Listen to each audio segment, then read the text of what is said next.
Guys, welcome back to Tutorial Tips. In this video I'm going to talk about how to fix crash report in Windows 10, Minecraft crashes on PC, and how you can completely fix this up.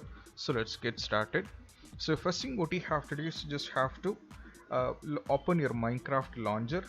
Now from here you just have to click on installation, and from here there is an option called new installation which you have to select.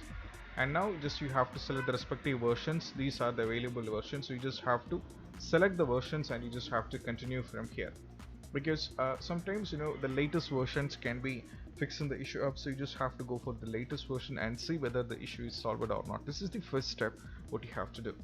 And after that what you have to do is just have to close this up, and moving on to the next parallel solution is you just have to click over here and you just have to search percentage app data percentage, and you just have to open.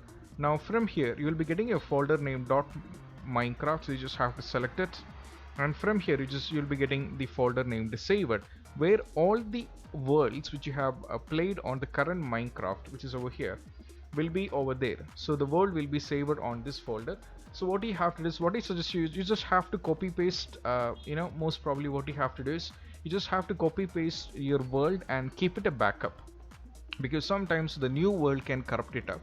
So this is what you have to do when it comes to it. Just do a backup and most probably the issue will be completely fixed. So you just have to do a backup of your world on your Minecraft, which is running, or when you're trying to play up the new versions or new worlds, that will be having an issue. So you just have to do that part. And moving on to the next solution is all about, what you have to do is just have to follow the instructions. Like what you have to do is just have to right click on the Minecraft launcher, and then just have to right click on this and go to properties.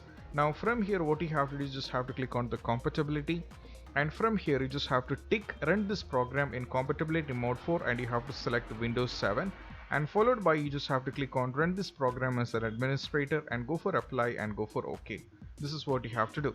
This is the third solution which I would like to make you notice. And moving on, we have one more solution that I would like to make you notice is you have to update your drivers, which is very quite common. It is very great important step. So you just have to click on this PC and go to properties, and from here what you have to do is just have to click on device manager, and from here what you have to do is just have to go for a display adapters, and mine is AMD Radeon. So you just have to update the drivers, which is quite important part. As you can see that I'm on the latest version, so there is no issue. So this is what you have to do when it comes to how to fix Minecraft crash report on Windows 10 Air, how you can fix this up, and you can use this method for all the Minecraft on the latest version itself. And I hope this video is helpful for you guys, and if you find this video helpful, don't forget to subscribe and click on the bell icon for more notifications. See you soon in the next video. Peace out.